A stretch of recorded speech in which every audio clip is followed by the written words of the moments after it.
Hello and welcome to the Raising a Thriving Child Summit, which is all about supporting you, parents and educators and anyone who is interested in learning more about how children learn, what is the role of movement on their overall development and learning, and how best we can really support them, especially these days. And I would love to welcome and introduce Dana Luebke, who has been dancing professionally since he was 10 years old. And in 1977, he founded Sun Ergos, a company of theater and dance with actor Robert Greenwood. And since then, he was performing and taught in 25 countries. Dana has developed work exploring the relationship between words, images, and movement to create choral movement pieces from poetry. His focus has been to help people develop movement literacy. Always fascinated by the connection between the brain and body, Dana has been practicing educational kinesthetics for the past 31 years and received an Outstanding Achievement Award from the Educational Kinesiology Foundation for facilitating the translation of Brain Gym into Croatian language and bringing it to Croatia. He is a licensed instructor, consultant of Brain Gym, movement exploration and dominance factor with additional training in rhythmic movement, reflex integration, and developmental kinesiology. Thank you so much, Dana, for joining us. And I really appreciate your work and your expertise. And I'm really excited that you are here with us to share your values. Thank you for inviting me. This is exciting. Thank you. It is for me. It is super exciting to actually speak to. And so to start with, tell us more about your work, what you do apart from what I've already said, but make it more, I guess, practical, tangible for us to understand. Well, I came to Brain Gym because I'd reached a point in my life where I needed to make some changes in the way I functioned in the world. And somebody suggested that I might try this thing called Brain Gym, and I did an individual session. And the idea that you could, as you mentioned, I'm a dancer. So the idea that I could actually change the way I function in the world using movement as the modality for making those changes, I thought, wow, this is great. And I did my first training, and 2 days later, I left for Singapore, where I was doing a one-man show, dance show. And I only had those 2 days to relearn the choreography. I could have had 5 days to relearn 70 minutes of choreography, or I could have taken the Brain Gym course. And I listened to my heart, and I took the Brain Gym course for 2.5 days. And it made learning all that movement off a flat screen monitor like we're all functioning with today. But back then, that was the last thing I really wanted to do. But I am just in a 2-person company with an actor, and I had to do it on my own with this old TV monitor, you know. And rather than getting frustrated, I was just excited about revisiting this choreography that I had done years before and creating the show. And it was, from my point of view, the best performance I'd ever done. And I thought, wow, you know. And I was sitting in the staff room at the United World College where we were teaching, bubbling about Brain Gym. And an 8th grade teacher said, can you help my remedial English classes? I have 2 remedial English classes and they're really struggling. Do you think this could help them? So I went to the first class and did a reading balance, and they were so excited by what they did that when I got to the second class 2 days later, they knew all the brain gyms that I had taught the first group of kids. And we did 2 balances. I don't remember what they were actually now, but it just, that hooked me. And that was 31 years ago. Wow. So that's sort of my journey and why I'm so excited about this work. So no, explore more, please, because when you talk about you were doing balances, and how does that work? Like, how come you know it had this impact that you could remember the routine like this by doing some specific exercises? Like, what happens behind the scenes? What happened? So Dr. Dennison, who developed Brain Gym, gave us this marvelous 5-step learning process. And the 5-step learning process really turns the responsibility for learning to the learner, because it's built on the idea not of stamping in information, but drawing out the innate knowing. And of course, we learn new things, but in order to learn new things, first of all, we have to feel safe. We have to feel ready to participate. We have to be able to organize the input in a way that it's meaningful for us. We have to put it into a context, some context that we already know, because we have to build on what comes before. And at the same time, our whole learning process is our whole development, as a human being is built on the same thing. We always have to build on what we already know. And it's like building up a pyramid. And the base of the pyramid is the senses, and not seeing, smelling, hearing, and tasting, but vestibular, proprioceptive, and tactile senses, which start already in the womb. Those are the ones that are there. Of course, there's hearing as well, but those are the first ones. And those are the foundation for our learning. So our learning fits into the context of how we move, how we can balance our body, and what we feel, what we sense. And then on top of that, we build then the external, once we're born, we build the external senses of sight and hearing, smell and taste. And then what connects those all up so that we can use them is the neural network.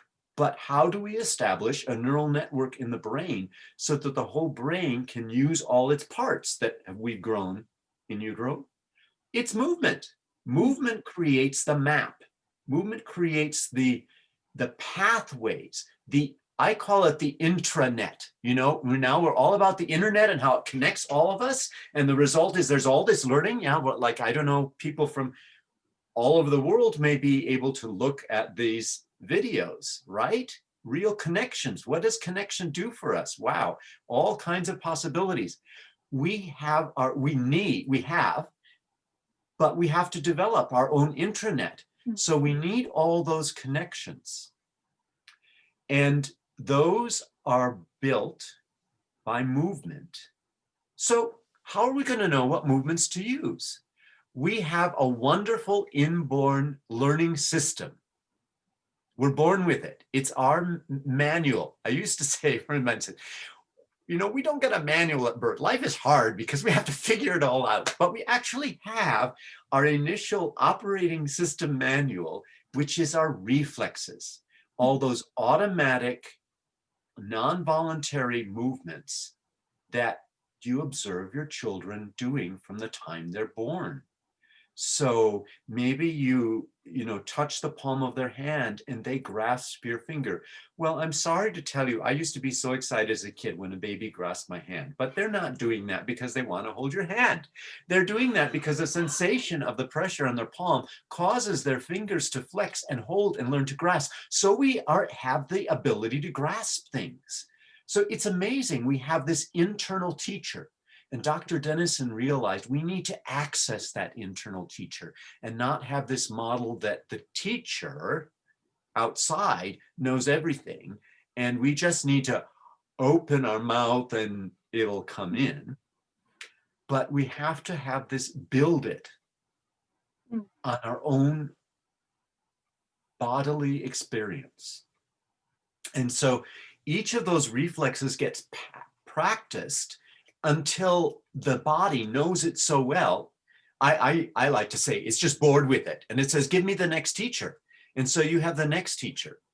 And maybe that's the symmetrical tonic neck reflex. So you learn to, you want to look up, so you push with your hands so you can see up, and then you want to look down, so your arms, your arms then bend and your legs stretch. And I saw a kid in the hospital, sorry, the airport doing this. Okay, so his parents weren't paying any attention. They were in the line, and the kid was going.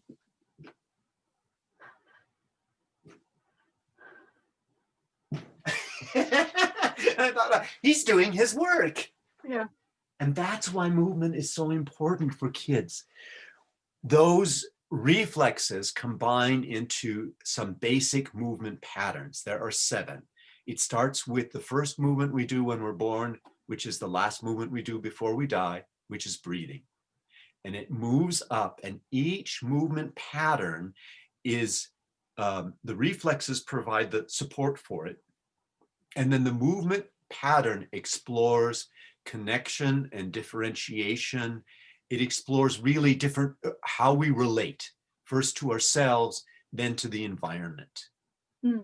So the ability to reach with both hands at the same time and not move the legs at the same time. Like a baby's movement is totally involuntary. They're just, there's no will, they're just moving. And gradually they start to get control of their movement. And as they get control of their movement, they can start to develop attention. So they'll want to look around and see things, they'll want to hear things. And so they have to develop their spinal movement. And then they'll start to do that more. They're going to have to start to really move. So they're going to start to learn how to push and reach and pull. And that will develop into crawling on the ground and then creeping on all fours. And eventually they'll be able to, the strength they developed from that homologous pattern that I just showed you will allow them to actually push up to the point where they can stand. And then they'll be able to, once they've crawled enough and stuff, walk, which is an incredible accomplishment. How many animals can walk on 2 legs? And we populated this whole planet by walking. And we are made to walk. We are made to really move. And in fact, a lot of our brain power probably developed in the current thinking in order to, I mean, we were not the strongest, we were not the fastest, but we had to develop the ability to, have this very skilled movement. We're able to balance, we're able to manipulate things, and we also the ability to navigate ourselves in different environments. There are a lot of animals, they have one environment that they're comfortable in. They may just live in the tops of the trees, or they may live only on the ground floor, but we can basically live all different places, all different deserts, mountains, plains, whatever. So movement builds the neural connections. It stimulates the growth of brain cells. And Dr. Dennison also realized that we learn best when we learn in a holistic, integrated manner. That includes our feelings. So we talked about our senses building up, but we also have that limbic system in the middle of our brain where our emotions and memory, are there. And that is important. The figures that I know are that 60% of the cells in our heart are neural cells. Mm. So we actually are also, our heart, the way our heart and our feelings are very much a part of what we learn. And this is what you mentioned before. One of the things your concerned parents are concerned with is their kids get overwhelmed with emotions. So they can be, these are all obstacles to learning, because to learn new things, we need our frontal cortex. We have to be able to, be open to new situations, new possibilities. So there need to be 2 things that happen. We need to have a calm brainstem. So we need to feel like we're safe, that survival mode we're not going into survival mode, because probably some of your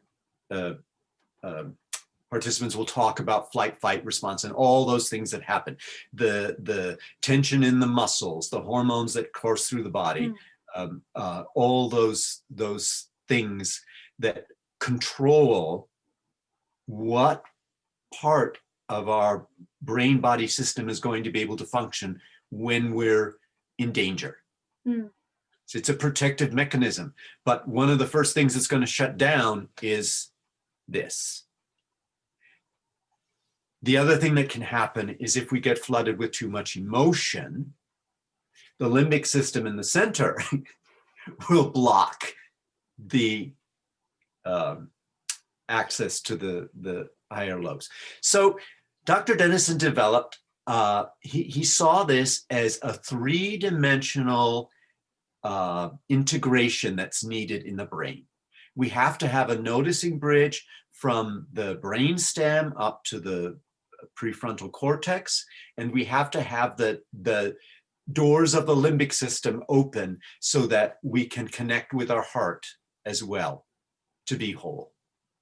And when we learn in that way, then when the heart is involved, the heart, when the limbic system is involved, and we have positive emotions around learning, then that reinforces it in memory. Or if we have negative experiences around learning, then that reinforces it. So whatever we experience emotionally when we're learning is going to be re-accessed whenever we re-access the learning. So if we learn to spell under stress and have a miserable time, we're going to feel miserable every time we try to spell.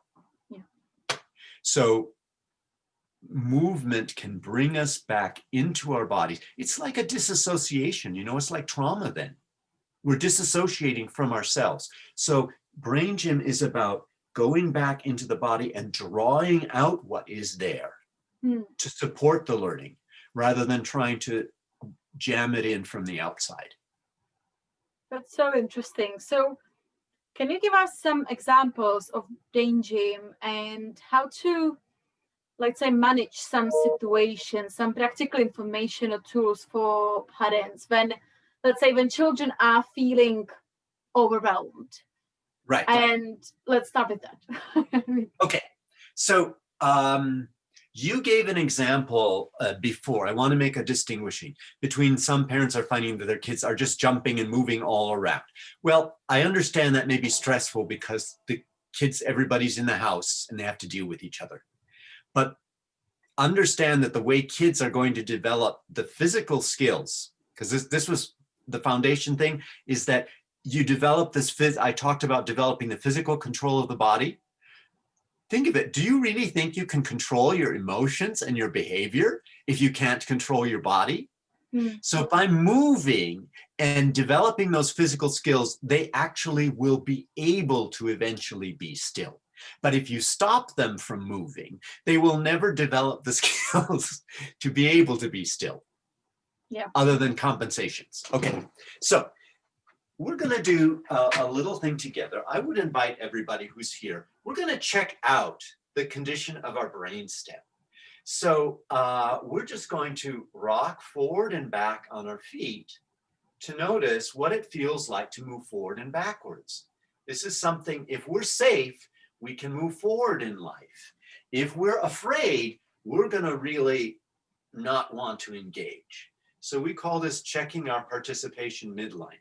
So you might feel when you do that it's nice and fluid and easy. And if your knees are relaxed, okay, and if you don't have a lot of tension at the occiput or the top of the neck, and if you don't have tension in your lower back, then you're probably all ready to learn and move, because your brainstem is probably calm and you're in a relaxed state, ready to go. However, maybe some of you feel pulled back onto your heels. You'll notice that if you stop, that your weight is more on your heels, and you might feel, like I say, like you're being pulled back a bit, and you might find you're holding your breath, or if you try to go forward, you're holding your breath. And that we call an underfocus state, meaning we're not ready to participate. Conversely, some of you may find that your balance wants to be on the front of your feet. You're ready to go, But if you stay in that state for a long time, notice what starts to happen to the back of your legs. Your knees may be more tight. They may even be locked. That is a sign of flight fight. This back here could be a sign of fear paralysis, actually, which is more primitive. But this is, I'm ready to run, or I'm braced so that I can fight. Mm. Thing is, that's a great mechanism for being ready to win a race, which you might do just, once in a while, or to be ready to run if a tiger's in the tree there and it's going to pounce on you, or your enemy is charging on you.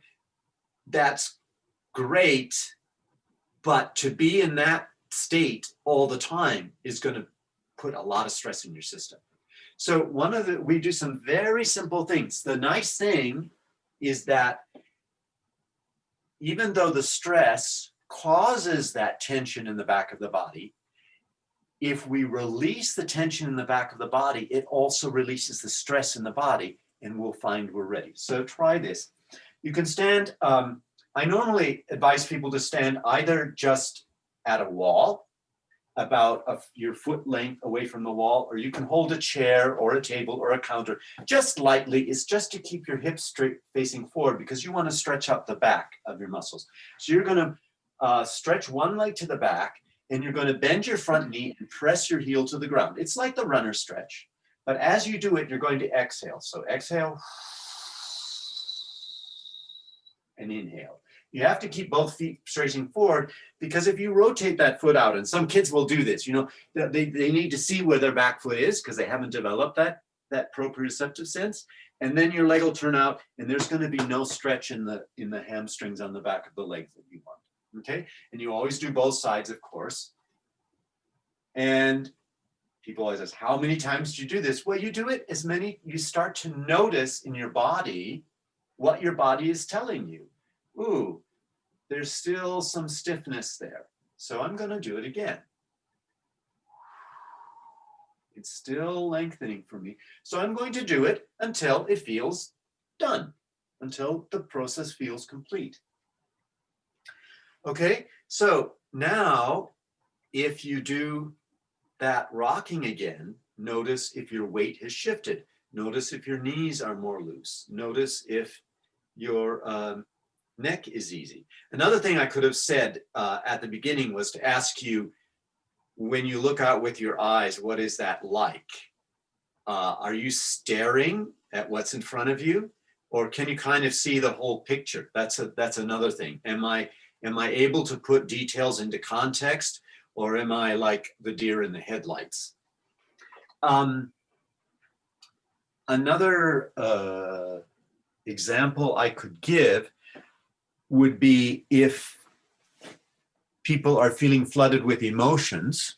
One of the things I know Dr. Carla Hannaford is going to teach you, called hookups, which is one of the best things you can do for calming the nervous system.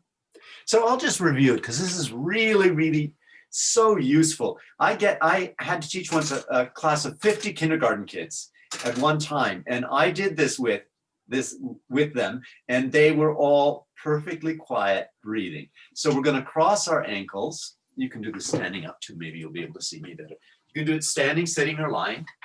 Cross your ankles. Cross the same arm on top.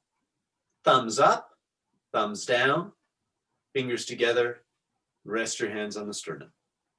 Breathe in through your nose and out through your mouth. And when you breathe in, just touch your tongue to the roof of your mouth. It fits nicely in the space behind your back teeth. And because some of you have little ones, I'll show you my favorite way of doing this one. So cross your feet, cross your ankles, stretch your arms out. Two little friends are walking down the street. They pass each other by, so they turn around with their thumbs pointing to the ground. They give each other a hug, and they hold each other tight.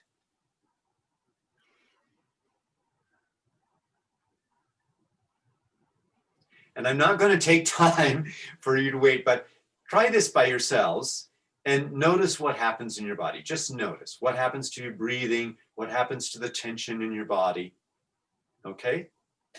And then the second part of it is simply to put your feet flat on the ground or uncross your legs and bring your fingertips together.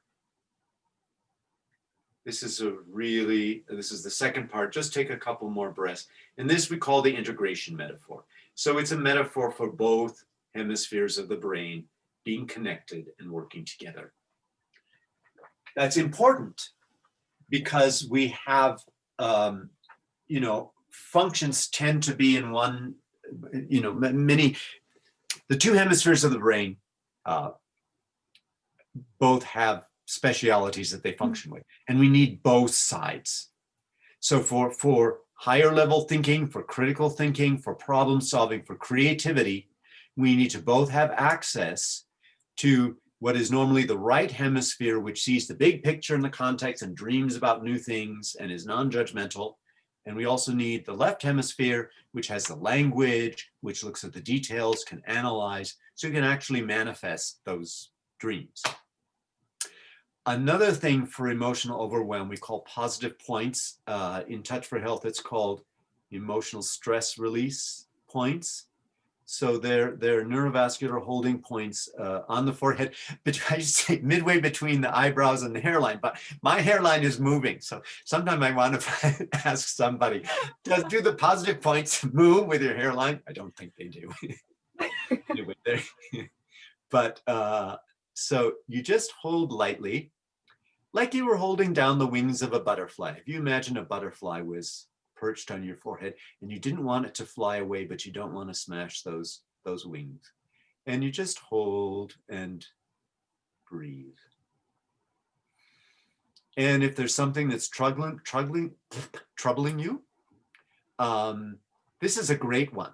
So you don't try to stop thinking about what's bothering you. You actually allow yourself to think about it, but because you're bringing blood flow to the prefrontal cortex, you actually can start to think about possibilities for dealing with it. That's very powerful. An alternate way to do this is frontal occipital holding, where you cradle the back of the skull, the cerebellum, and the front. I find this really comforting, and this works really well on little kids when they're, crying, they're having their little crisis, and they're really upset. And as the kids get a little older, you can kind of do a double whammy. So you can invite them. In Brain Gym, we don't tell people what to do. We invite them. It works a lot better. We invite them to do their hookups and then ask them if they'd like us to hold their heads, and we can hold their heads. And I've stopped colicky babies from crying using this. And they don't do the hookups, but I mean, it's very, very powerful. On the subject of language, which is another part of Brain Gym, which we feel is really important to keep the learning in this integrated, I'm getting it, I'm doing my best mode, as opposed to the I'm trying, well, try harder, which doesn't work. Because when we try hard, we put in extra effort and we develop compensations. So we're adding tension, we're adding usually muscular tension, we're adding stress to the system. And like I said, we'll access that stress every time we do the learning. So keeping things in languaging that promotes that just do your best mode. And where was I going with this? Language, yes. So, this is a great tip from a teacher. And this is part of the Brain Gym 5-step process. So I will be teaching, I'm teaching Brain Gym online right now, but I thought if people are interested, I would start a switched on learning course. So Brain Gym for teachers and parents, evening in shorter courses over a period of time. Well, I'll do it in the morning so that it would be available to people in Europe if they'd like to take it. And so this is the tip from a teacher. She said she learned very quickly. If she told the boys not to run in the halls, that's what they did. And once she learned brain gym, she realized why. Because what is not running? What does not running look like? Our brain doesn't work that way. Running is a picture that the brain sees. So what you need to say is, walk in the halls. You don't do that don't run piece. And that's part of what Dr. Dennison added to the 5-step learning program that we teach in Brain Gym, is the ideal of setting an intention or a goal that is a clear image or vision of what you want to learn. And you can do that even with young children. It's the idea of creating that picture. You know, we do it in business and non-for-profits and everything. We have to have a vision and a mission statement, right? So the vision is that picture of where we want to go, how we want to see the world. And that's when we encourage our learners to find a personal vision for what they're learning at the time, very specific and concrete. Then it's much easier to do the mission part, which is the work, right? The mission, the work of doing the work, okay? So, and movement then is how we embody that. And the movements in Brain Gym, for instance, are designed to remove the stress from the body. We don't have to stuff it in. We just have to make sure that the stress isn't there getting in the way of the learning. I mean, that's so interesting. I mean, so many interesting tips and tools you've given us. I wanted to ask, this is, I mean, my personal experience, but I am sure that someone can relate to it. And it is that, you know, I love movement and I've always loved it. I love dancing, but particularly like right now in the change of the lifestyle, I really struggle to move. Not even that I don't, you know, I can't, but it's more like I don't have the desire. I literally can't make myself do it, even though I know I love it and it's going to make me good. Is there something it's going to help flip out of that emotion so we can get going? Or because we know it's good, we know it's important, we know movement helps with anxiety and depressions and all sorts, and but it is the moment of like, okay, I'm going to do a very, very quick balance with you. I need, okay. do you have space to stand up? Yes, I'm standing up. Okay, so think about this idea of you're going to move. That's your goal. You want to move. You want to put movement into your day. Okay, so now imagine yourself in that space. I'm having to do this super fast. I would never, I'm, you know, pushing you through this, but I know we have a limited amount of time. So I want you to try that rocking that we did and just find out, do you feel comfortable moving forward and backward easily? Is that fluid? It's fluid, but I feel like on my toes, I'm losing my balance. I feel like I don't have a control of my body, as well as when I'm on my heels, that I feel like I'm gonna. Okay, so stop that movement. And when you're just still, normal, take a breath. Is there more weight on your heels or more weight on your toes? Toes. Okay. So that tells us that we're a little bit over-focused maybe for this goal. Yeah. You're thinking maybe part of the problem is you might be trying a bit hard. You might be thinking you got to put a lot of effort into this. Yes. And you may be a little bit stressed out about this. Yes. Okay. So we already know, so I'll give you some home play to do, which is the calf pump. Mm-hmm. Get that relaxed and see if you can bring yourself back to the center. Because when we're in the center, we can move in any direction, right? And you want to move. So you need to be in that neutral position when you can move in any direction. But we're going to do another dimension, which we haven't done yet, which is the centering dimension. So I want you to just reach up and reach down And just notice how connected you feel from the up to down. Do you feel like you can flow easily between the up and down?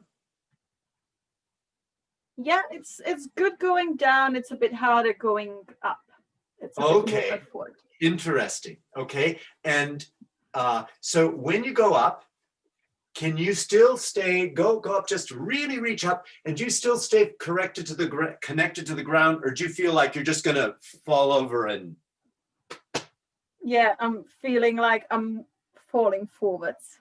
Okay, so it's not so this is our centering dimension, which is about how we organize ourselves and how we balance our emotions. So it's more comfortable for you to go down. When you go down, and do you still sense the sky space above you, or do you feel really grounded but heavy? I forgot I've got the headphones in my ears. Sorry. Sorry. Yeah, I feel like quite grounded when I'm down. Okay, so in the centering dimension, it's that balance between, I like to think of it, it's like the balance between the sky and the earth, right? Or heaven and earth. So some people, are really grounded and stable and whatnot. The flip side, I mean, that's great. We need that. You can really manifest. You have created this whole, summit of interviews with people. You really manifested a lot. So you've got that grounding and that possibility. Now, the other side of it, the reaching up, and as we come up, toward the sky, that kind of reflects more of our ability to be flexible, see new possibilities. Okay, so I can tell you, because that's more me. So the downside of that is, I got 47 different ideas that I'm excited about, but I can't get any of them done, So we want both. We want to move, once again, we want to move between those two. We want to move between dreaming and realizing, and dreaming and realizing, and have it easy and flowing. So we're going to do balance buttons to see if we can. So this one you'll do now. So what I'm saying is there are more than, there are different elements to any situation of what you might need for learning. So I was checking out to see, is it just that it puts you in fight flight to think of moving in this COVID situation, or is there maybe some thing in the centering dimension that is more our emotional connection to it? Because you said, I can't get myself motivated to move. Yeah. So let's do balance buttons. Okay. So you're going to contact just behind your ear. There's all this hair that never gets cut. There's the mastoid bone right behind the ear here. And just behind that, your fingers will fit into a little depression, right? Uh-huh. Yeah. And the other hand on your navel, because we're creating a circuit. And just take some deep breaths and blink your eyes so they're not staring.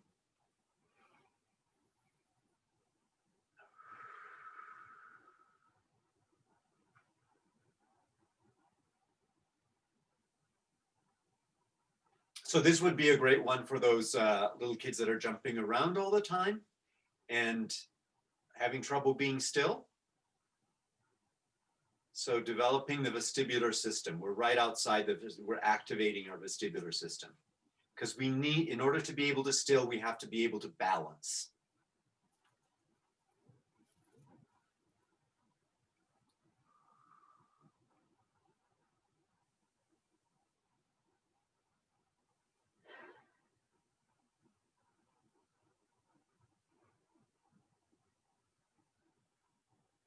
So once again, you just do this until you feel that you're done. So this is a little instant demo. But when you feel ready, just try that up and down movement again and see if there's any change. Okay. Well, I'm worried about my headphones.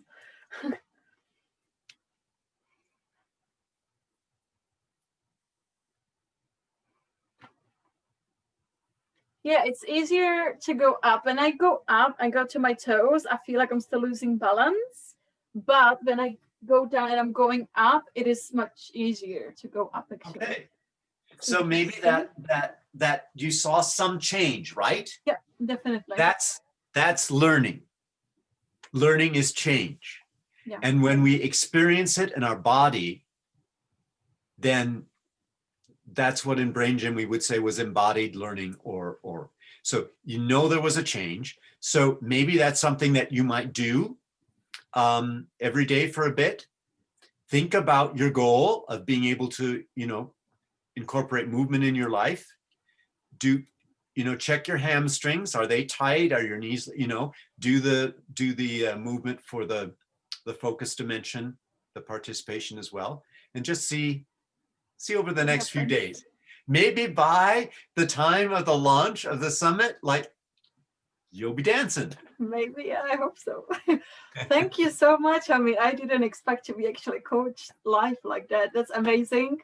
I am sure loads of people will benefit from this because I feel like many people feel very similar with different goals that they have. And lastly, you have a free gift for our listeners. Would you like to talk more about that? And if there is anything else you would like to leave your listeners with, well, our listeners with. Right. So yes, I've written an article called "Movement Builds the Brain," and it goes into really the background of what I've been talking about, and it goes into each of those developmental movement patterns and shows the life metaphors that each one represents.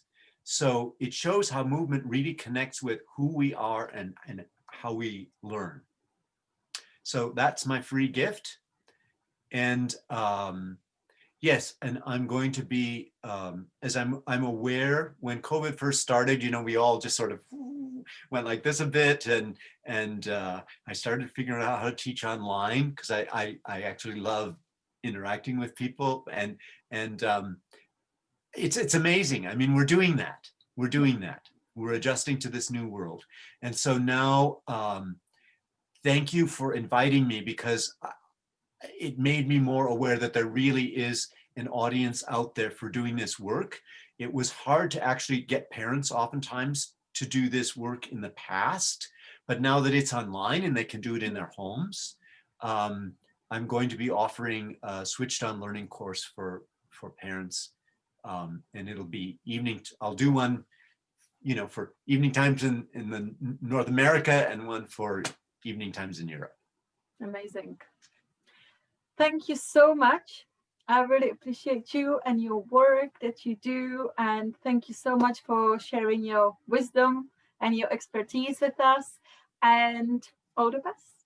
It's a joy and a pleasure. Thank you. And to you and your viewers.